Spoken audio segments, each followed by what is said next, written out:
Quota भेलो हमर घर के छौरी त थाना भेलो ससुरारी गे।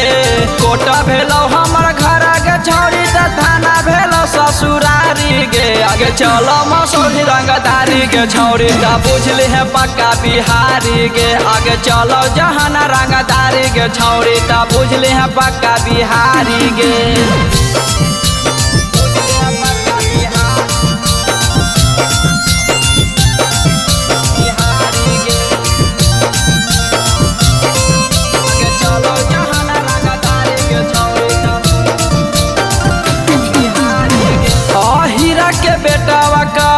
दिलावे से यारी गे सह नहीं पैत गदारी करतौ मारा मारी गे। अहिरा के बेटावा करौ दिलावे से यारी गे सह नहीं पैत गदारी करतौ मारा मारी। यहाँ चल हौ खूने खराबा चलल रहा जारी गे।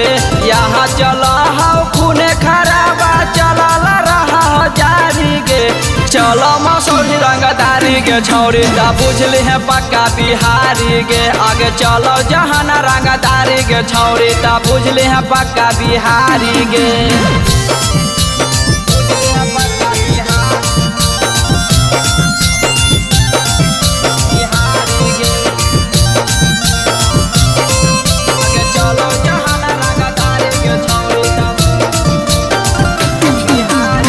जौना काम हो बहु नहीं ऊपी झारखंड में गे।